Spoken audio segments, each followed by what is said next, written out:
الحمدللہ رب العالمین والصلاة والسلام علی سید الانبیاء والمرسلین اما بعد۔ اللہ تعالیٰ قرآن مجید میں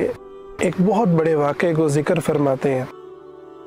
فرمایا وَإِذْ قَالَ رَبُّكَ لِلْمَلَائِكَةِ إِنِّي جَاعِلٌ فِي الْأَرْضِ خَلِيفَةً،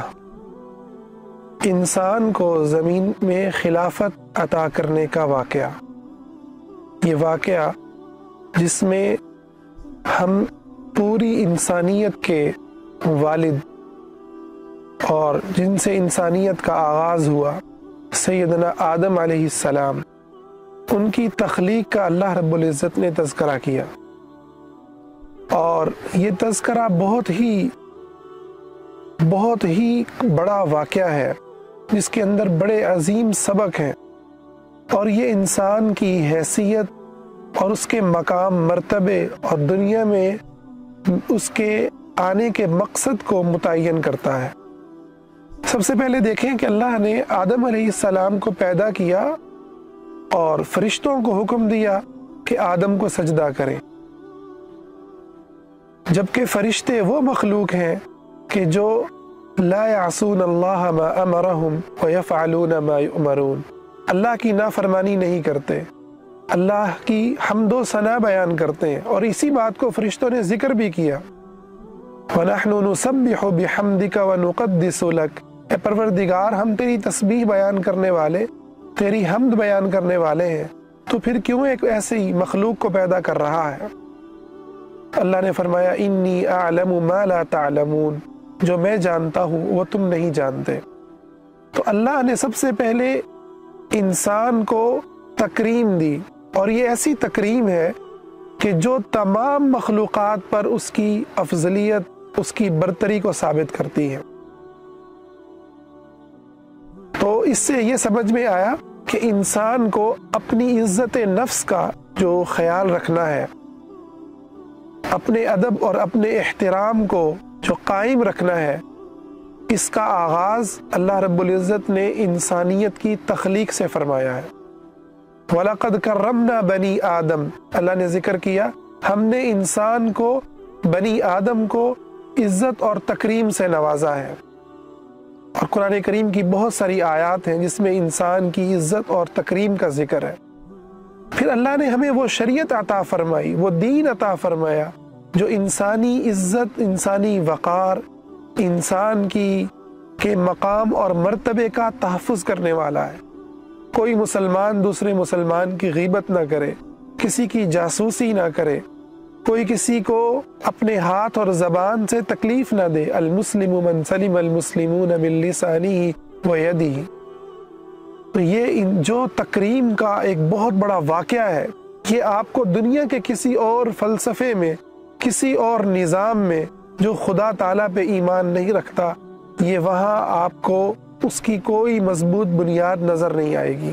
یہ بنیاد محض اور محض آپ کو اسلام میں نظر آئے گی، جو انسانیت کی آغاز سے ہی انسان کے تمام مخلوقات پر انسان کی جو افضلیت ہے، اس کا جو مقام اور مرتبہ ہے، اس کو متعین کرتا ہے۔ اس لیے نبی کریم صلی اللہ علیہ وسلم نے فرمایا ایک مسلمان کی عزت اللہ کے ہاں خانہ کعبہ سے بھی بڑھ کر کے ہے، او کما قال علیہ الصلاۃ والسلام۔ دوسری چیز عزت اور تکریم کے ہی پہلو سے یہ سمجھ میں آئی کہ سیدنا آدم کے بارے میں اور انسانیت کے بارے میں فرشتوں نے اس خدشے کا اظہار کیا کہ یہ زمین کے اندر فساد برپا کریں گے، تو اللہ تعالیٰ نے اس کا کلی انکار نہیں کیا کہ وہ ایسا نہیں کریں گے، بلکہ فرمایا انی اعلم ما لا تعلمون۔ تو پھر اللہ تعالیٰ نے دو فریق کے اندر انسانوں کو تقسیم کیا، ایک جو اللہ کے تابع دار ہیں اور دوسرے جو ابلیس کے جو پیروکار ہیں۔ اور ابلیس کا وجود بھی اللہ تعالیٰ نے آدم علیہ السلام کی تخلیق کے وقت ہی، ابلیس کی جو دشمنی ہے اور بنی آدم کے ساتھ جو اس کا مقابلہ ہے اور جو اس کی عداوت اور اس کا بغض اور حسد ہے، اس کو بھی اللہ تعالیٰ نے اسی واقعے اور اسی لمحے کے اندر جو ہے وہ حضرت آدم علیہ السلام کو دکھایا، اور پھر تنبیہ کی کہ یہ ہے جو تمہیں گمراہ کرنے کے لیے تمہاری اولادوں پر، تمہاری نسلوں پر حملہ کرے گا۔ تو جو لوگ ایمان لائے ان کے لیے اللہ تعالیٰ نے تکریم کا وہی مقام اور مرتبہ رکھا جو سیدنا آدم علیہ السلام کو عطا فرمایا، اور جنہوں نے اللہ تعالیٰ کی بغاوت کی اولئک کالانعام، وہ جانوروں کی طرح ہیں، بل ہم اضل، بلکہ جانوروں سے بھی بدتر ہیں، کہ جو کبھی خدا کی ذات کا انکار کرتے ہیں اور کبھی خدا کے ساتھ کفر اور بغاوت کا راستہ اختیار کرتے ہیں۔ خدا کی دی ہوئی زمین، اس کی دی ہوئی ہر نعمت کو استعمال کر کے اس اللہ کے سامنے جھکنے کی بجائے، اس کے حکم و قانون کو تسلیم کرنے کی بجائے، اس کے نازل کردہ دین کو اپنانے کی بجائے اس خداوند تعالیٰ کے ساتھ بغاوت کرتے ہیں۔ کبھی مرد سے مرد کی شادی جیسے گھرونے جرائم کو حلال کر کے، اور کبھی کسی اور طرح سے وہ طرح سے خدا کا مذاق اڑاتے ہیں، انبیاء کی توہین کرتے ہیں۔ یہ ہیں جو جانوروں سے بھی بدتر ہیں۔ تو یہ تکریم کن کے لیے ہے؟ جو اللہ کے تابع دار۔ تیسرا نقطہ اسی عزت اور تکریم کے حوالے سے یہ سمجھ میں آتا ہے کہ جو گناہگار مسلمان ہیں ان کے لیے بھی اللہ تعالیٰ نے تکریم کو باقی رکھا۔ چنانچہ سب سے پہلی غلطی جو سیدنا آدم علیہ السلام نے کی، جس کا اللہ نے اسی واقعے میں کہ جب حضرت آدم دنیا میں نہیں آئے تھے، اللہ تعالیٰ نے اس کا ذکر فرمایا کہ اللہ نے ان کو درخت کو کھانے سے منع کیا اور انہوں نے اس درخت کو کھا لیا، اور اس کے بعد اللہ نے جب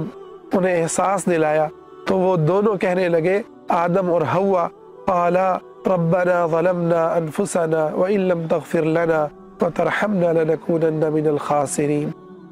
کہ اللہ ہم ظلم کر بیٹھے اور تو ہمیں معاف نہیں کرے گا تو ہم خسارہ پانے والوں میں سے ہو جائیں گے۔ تو وہ مسلمان گناہگار جو گناہوں میں واقع ہوتا ہے مگر اپنے گناہوں کا اعتراف کرتا ہے، اپنے گناہوں کا اس کو احساس ہوتا ہے، وہ شخص اللہ رب العزت کے ہاں وہ بھی عزت اور تکریم کے لائق ہے، اس کا بھی اللہ رب العزت کے ہاں مقام اور مرتبہ ہے۔ اسی لیے گناہ سے توبہ کرنے والا ایسے ہی ہے کہ جیسے اس نے کوئی گناہ نہیں کیا۔ اللہ سے دعا ہے اللہ ہمیں اس عزت اور اس تکریم کے اس مقام کو سمجھنے اور اپنے آپ کو اس پر فائز کرنے، اس پر قائم رکھنے کی توفیق عطا فرمائے۔ اس آیت کے اندر بہت سے اور دین کی بات پھیلانا صدقہ جاریہ ہے۔ ثواب کی نیت سے ویڈیو کو شیئر ضرور کیجیے۔ جزاک اللہ۔